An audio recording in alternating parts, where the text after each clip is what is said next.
बिस्मिल्लाहिर्रहमानिर्रहीम। अस्सलाम वालेकुम student, welcome back to my YouTube channel. Student, इस लेक्चर में first year chemistry chapter number 8 से एग्जांपल और न्यूमेरिकल जो है वो डिस्कस करेंगे।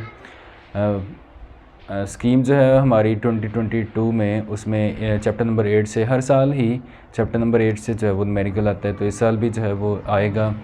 तो इम्पोर्टेंट लॉन्ग क्वेश्चन जो है वो यहाँ पे न्यूमेरिकल जो है वो डिस्कस करेंगे।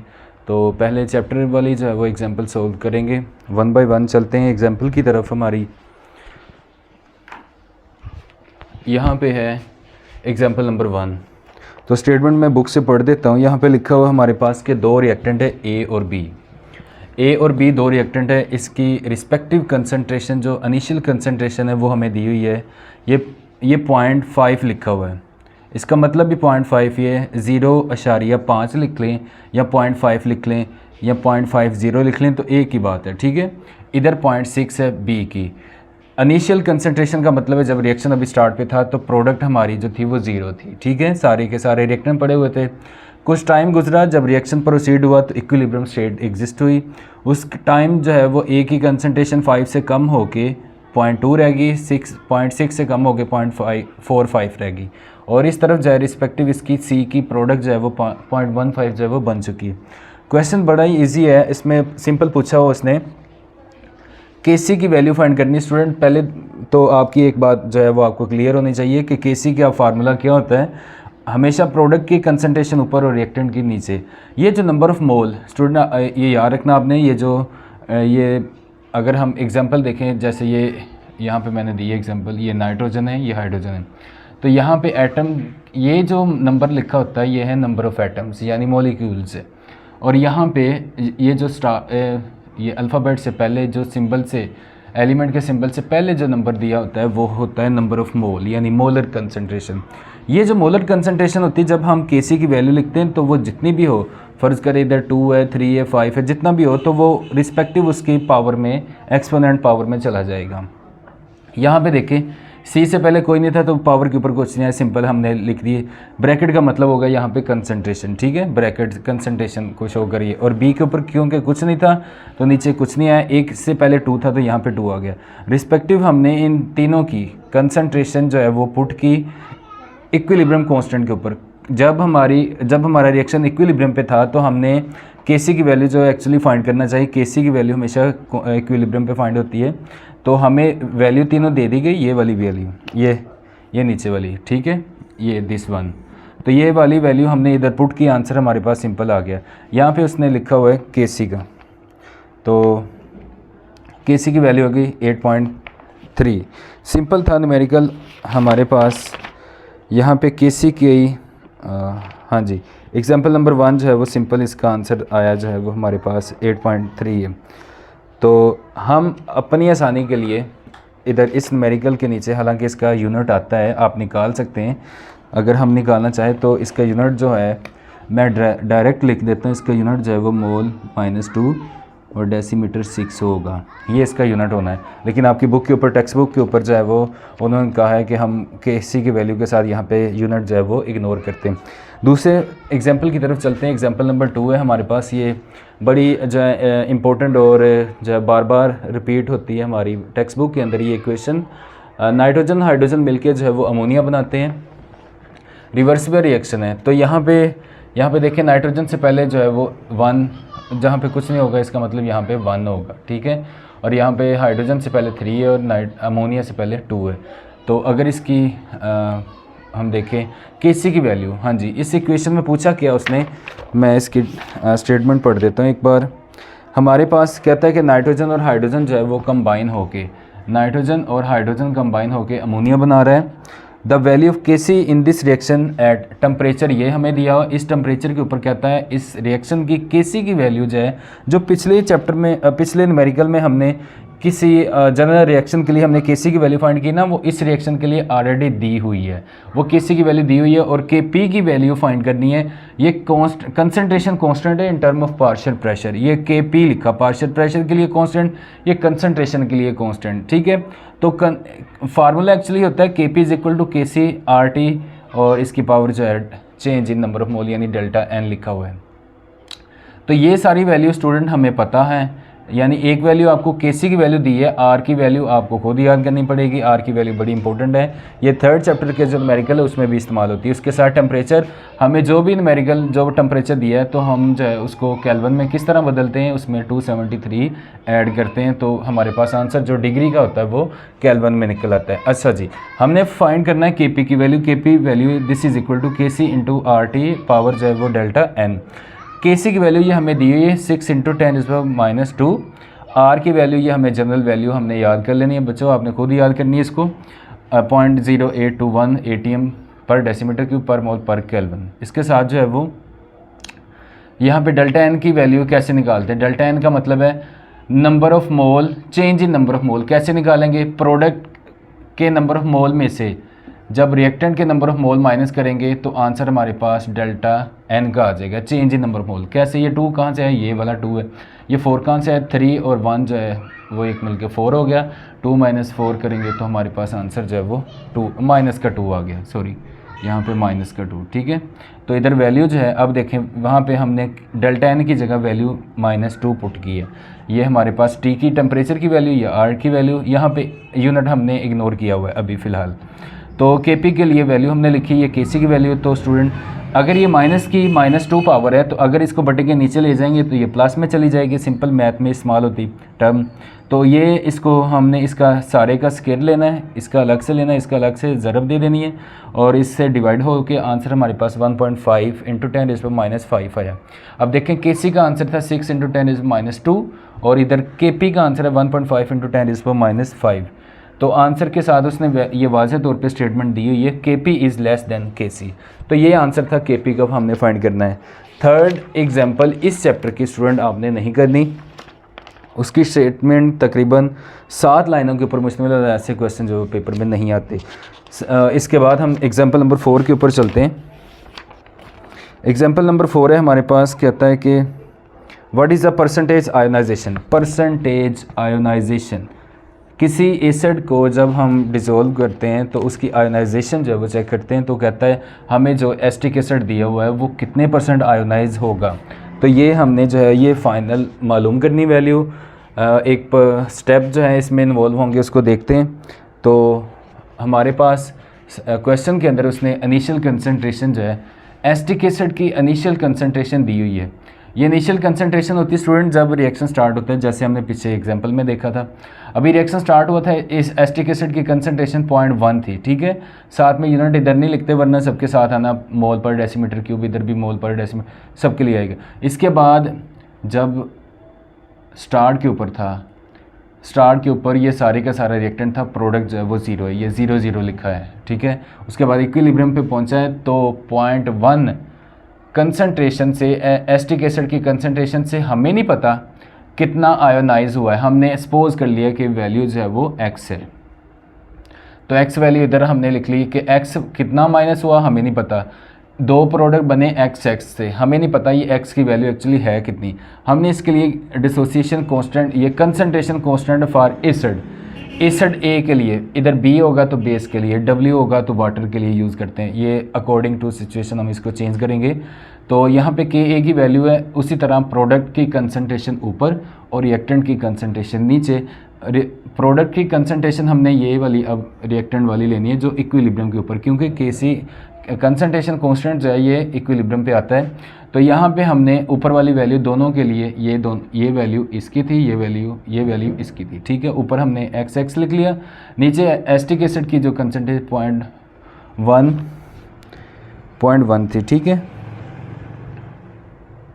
उसने कहा है कि एक्चुअली वैल्यू आनी थी 0.1 - x, तो वो कहता है कि -x इतना कम हो, इतना कम चेंज आया कि हम उसको इग्नोर कर सकते हैं। यहाँ पे लिखा हुआ वाज़े तौर पे approximately 0.01 because the value of x is very small, बहुत स्मॉल वैल्यू है। तो इसको हम एज़ कम्पेयर टू 0.01 लिख सकते हैं, सिंपल 0.1 लिख सकते हैं। इसलिए यहाँ पे हमने इस वैल्यू को -x की वैल्यू -x जो इधर आना था -x, तो इसको इग्नोर कर दिया, ठीक है। यहाँ पे हमने इसको राइट दोबारा नहीं करना। अब उसके बाद देखें Ka की वैल्यू हमें क्वेश्चन के अंदर ये दी हुई है। इस स्टेटमेंट के अकॉर्डिंग हमने Ka की वैल्यू x × x/0.1 निकाली है। अगर हम इस चीज़ को देखें, इतनी चीज़ को सॉरी यहाँ पे इतनी चीज़ को, ठीक है, इधर 0.1 है। तो अगर हम इतनी चीज़ को देखें तो ये देखें हमने वैल्यू निकालनी है एक्चुअली x की। तो अगर ये मैथ स्टूडेंट आप पढ़ते हैं तो आपको पता है क्रॉस मल्टीप्लाई होता है इस तरह, क्रॉस मल्टीप्लिकेशन, एक तरफ ये वैल्यू आ जाए नहीं, एक तरफ ये मल्टीप्लिकेशन। ये देखें x मिलके x2 बन गया, ये वैल्यू इधर, और ये मल्टीप्लाई का साइन है, यहाँ पे x नहीं, ये मल्टीप्लाई है, और मल्टीप्लाई के बाद ये 1.8 इंटू 10⁻5 आ गया। यहाँ पे x कह रही ये वैल्यू, हमने दोबारा इसको मल्टीप्लाई करवा के -6 आ गया। अब बाय टेकिंग स्क्वायर रूट, ठीक है, तो x की वैल्यू होगी 1.3 इंटू 10⁻10। अब ये वैल्यू x की निकली है, ठीक है, ये वैल्यू बहुत कम है। हमने एक्चुअली फाइंड करनी है परसेंटेज आयनाइजेशन। इस एसिटिक एसिड के लिए परसेंटेज आयनाइजेशन एक्चुअली कितनी है, वो कैसे निकालते हैं, वो अमाउंट जो हमें आयोनाइज हुए रिएक्शन के दौरान वो वाली, उसकी कंसंट्रेशन अमाउंट ऊपर, और जो इनिशियल हमें दी गई है क्वेश्चन के अंदर उसकी अमाउंट जो है वो नीचे। इनिशियल हमें ये दी गई है, अब कितनी बनी है वो हमने निकाल चुके हैं, ये ऊपर वैल्यू हमने वो पुट कर देनी, जो इनिशियल थी हमारी 0.1 थी, वो वाली कंसंट्रेशन नीचे मल्टीप्लाई 100 से कर देना, क्योंकि हम जो है परसेंटेज आयनाइजेशन निकाल रहे हैं, तो आंसर हमारा 1.3% आ जाता है, ठीक है। तो इसके बाद हम चलते हैं अगली एग्जाम्पल की तरफ। इसके बाद जो है एग्जाम्पल नंबर हमारे पास 4 आती है। एग्जाम्पल नंबर 4 यानी हम जो कर रहे थे पहले 3 कर ली थी, ये एग्जाम्पल नंबर 4 है। वैसे टेक्स्ट बुक के अकॉर्डिंग जो है वो एग्जाम्पल नंबर 5 होगी, क्योंकि हमने 3rd जो है वो लेफ़्ट कर दिया। तो एग्जाम्पल नंबर हमारे पास 5 देखें ज़रा बुक के ऊपर, वहाँ पे स्टेटमेंट दी है calculate the pH of a buffer solution. Buffer solution की पीएच फाइंड करनी है। पहले तो आपको ये पता होना चाहिए बफर सोल्यूशन जब हमने पीएच निकालनी तो उसका फार्मूला क्या होगा, ठीक है।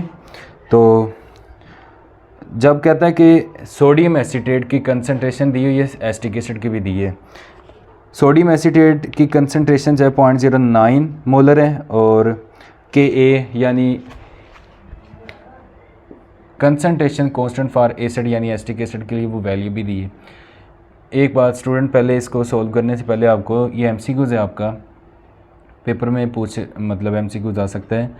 Dissociation constant for acetic acid Ka की वैल्यू कितनी होती है, आपको ये वैल्यू जो है वो आनी चाहिए, याद होनी चाहिए, ठीक है, इतनी मोलर कंसनट्रेशन होती है। तो सवाल अब क्या है कि हमारे पास पीएच हमने फाइंड करनी है बफर सॉल्यूशन की, जिसमें हमने एक वीक एसिड लिया, उसका साल्ट लिया, सोडियम साल्ट। ये वीक एसिड है, इसका साल्ट स्ट्रॉन्ग बेस के साथ बना हुआ है, ये बफर बना हुआ। बफर सॉल्यूशन कैसे बनते हैं, एसिड वीक हो तो उसका स्ट्रॉन्ग बेस होगा, ठीक है। तो ये सोडियम हाइड्रोक्साइड के साथ एक्चुअली ट्रीट करवा के हमने सोडियम एसीटेट जो है वो इसमें करवाया। तो सोडियम एसीटेट का जो है वो कंसनट्रेशन हमारे पास 0.011 मोलर है। इसी तरह एसिटिक एसिड की जो थी वो 0.09 मोलर है। इसके पीछे जो इक्वेशन थी ना वो नहीं उसने मतलब बुक के ऊपर वाज़ा की, जैसे ये CH3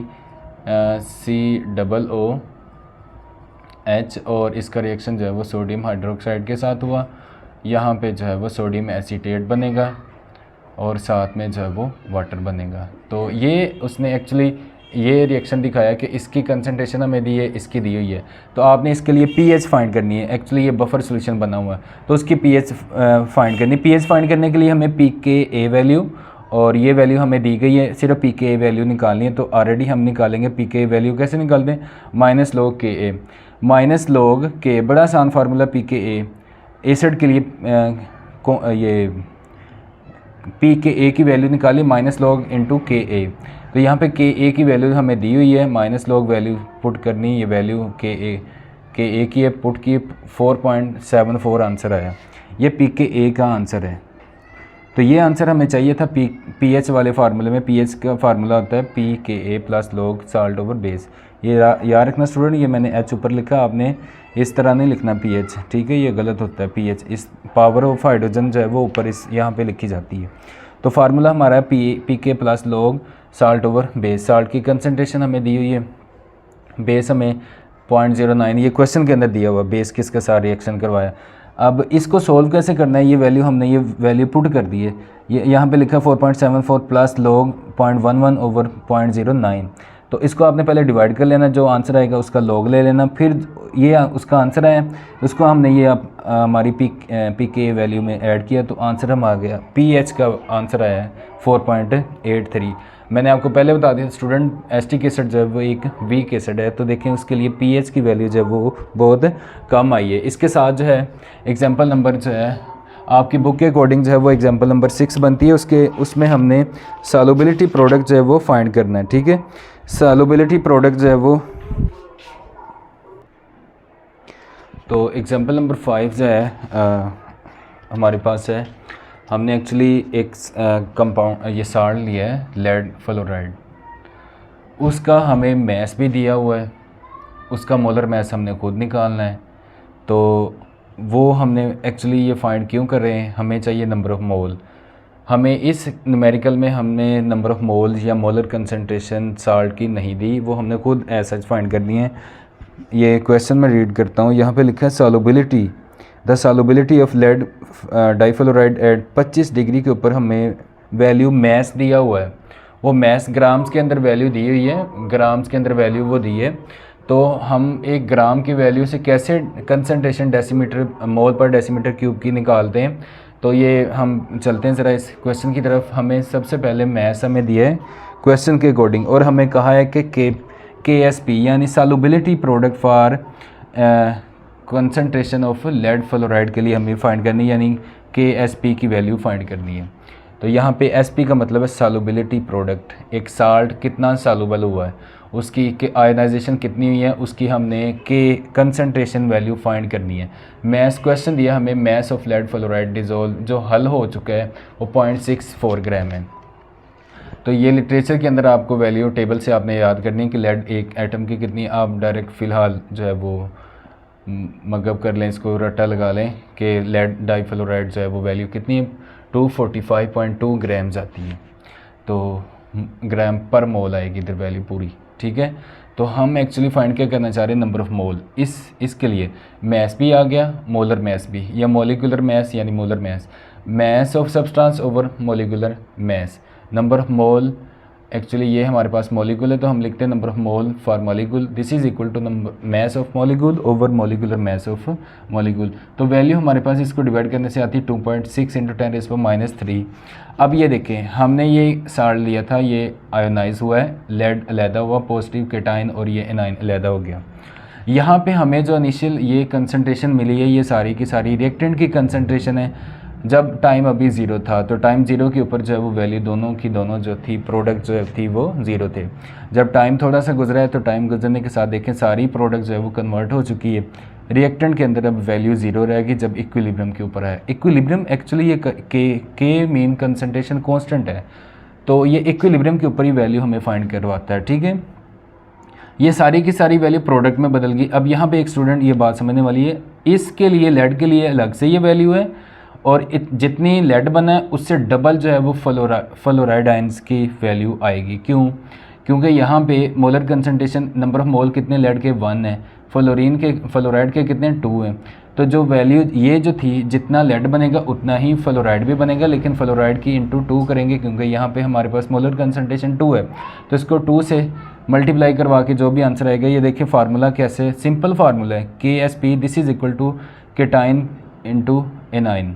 ये देखें दोनों की कंसनट्रेशन है, उसी तरह जैसे हम ये सॉल्युबिलिटी प्रोडक्ट की कंसनट्रेशन, इसमें हमने ये नहीं लिखना कि प्रोडक्ट की वैल्यू ऊपर रिएक्टेंट की नीचे, ये KSP का फार्मूला है, केटाइन और एनाइन की पावर, आयोनाइजेशन पावर कितनी है। तो यहाँ पे लेड की पावर हमने लिखी है, ये फ्लोराइड की पावर है, तो ये दोनों को हमने मल्टीप्लाई करवा लिया। ये 2 जो था, ये 2 ये इस इक्वेशन के अकॉर्डिंग, इस इक्वेशन अगर KC की वैल्यू निकालें, जैसे KSP की निकालें, तो यहाँ पे 2 आता है, तो वो ये वाला 2 जो है, जो ऑलरेडी हमने इधर लिखा हुआ था, वो इस तरह लिख लें या इधर लिख लें, एक ही बात है। तो अब जो है हमने इसको जो है वो सोल्व किया, तो हमारे पास आंसर जो है वो KSP आ गया। ठीक है, अब जो है मैं जो हो न्यूमेरिकल हैं इस चैप्टर के, वो मैं आपको बता देता हूँ। इंपॉर्टेंट लॉन्ग क्वेश्चन जो है वो एग्जाम नोट कर लें स्टूडेंट। 250 पेज के ऊपर लिखा हुआ है क्वेश्चन नंबर 23 और 24 और 25। इन तीनों में से आपने 23 वाली जो है वो वैल्यू फाइंड करनी है, न्यूमेरिकल करना है। उसके बाद 24 वाला, 24 वाला सेम क्वेश्चन यही अभी जो हमने सॉल्युबिलिटी वाला निकाला है सॉल्युबिलिटी, और इसके नीचे भी सॉल्युबिलिटी प्रोडक्ट जो है वो हमें कहा गया है। तो लेकिन सॉल्युबिलिटी प्रोडक्ट में सॉल्युबिलिटी निकालनी है, तो ये मतलब कोई मुश्किल नहीं है। यहाँ पे सिर्फ जहाँ पे हमने ये वैल्यू लिखी है वहाँ पे SS लिखना है। S मीन का मतलब है सॉल्युबिलिटी, यानी अकेली सॉल्युबिलिटी। ये क्वेश्चन में एक कर देता हूँ। चले एक्सरसाइज से मैं 2 क्वेश्चन अभी सोल्व करने लगा हूँ। तो ये एग्जांपल एक मैंने चूज़ किया है। क्वेश्चन नंबर है हमारी एक्सरसाइज का 24। सेम न्यूमेरिकल है स्टूडेंट्स, सेम न्यूमेरिकल है ये वाला। इसमें भी सॉल्युबिलिटी, इसमें ये था कि हमें ये वैल्यू हमें नहीं दी थी, यानी इनिशियल कंसंट्रेशन हमें नहीं दी थी कि कितनी थी। इस क्वेश्चन में हमें ऑलरेडी दी हुई। ये इंपॉर्टेंट भी लॉन्ग क्वेश्चन है। ये इसमें भी सॉल्युबिलिटी कांस्टेंट जो है वो हमें ये वैल्यू दी हुई है। तो ये देखें KSP की इधर भी वैल्यू फाइंड की, इधर भी करनी है। ये देखें ये यहाँ पे आना था सॉल्युबिलिटी, अकेला सॉल्युबिलिटी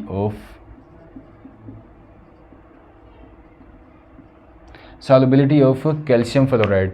तो उसके लिए वैल्यू हमें दी है 2.05 × 10⁻⁴ मोलर, ठीक है, कंसंट्रेशन दी है।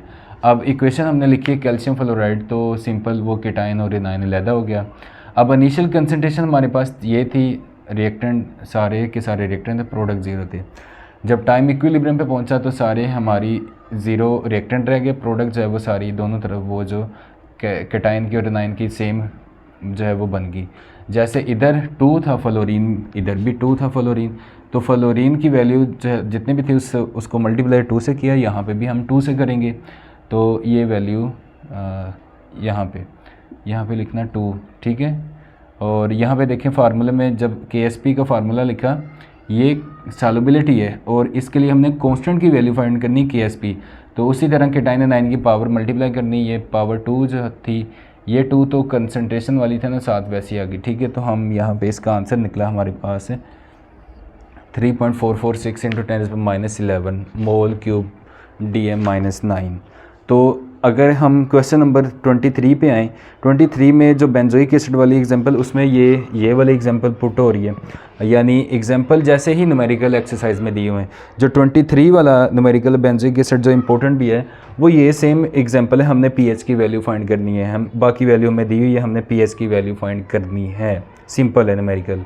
तो इसमें देखें ये इससे 24 वाला था, ये मिलता जुलता है हमारे ये लेड फ्लोराइड वाले एग्जाम्पल के साथ। तो लास्ट वाला जो 25 वाला न्यूमेरिकल है वो हमारे जो एक्सरसाइज की जो लास्ट वाला हमारा जो चैप्टर के लास्ट वाला एग्जाम्पल है ना, उसके साथ मिलता जुलता है। तो स्टूडेंट ये हम मतलब न्यूमेरिकल थे, इम्पोर्टेंट न्यूमेरिकल है इसमें। तो इंशाल्लाह जो है आपने अच्छे से इसको करना भी है, ठीक है। उम्मीद करूँगा इंशाल्लाह आपको समझ आएगी। तो चैनल को जो है वो सब्सक्राइब ज़रूर कीजिएगा, शेयर कीजिए, लाइक कीजिएगा। इंशाल्लाह मिलेंगे नेक्स्ट वीडियो में। इजाज़त दीजिए, अल्लाह हाफिज़।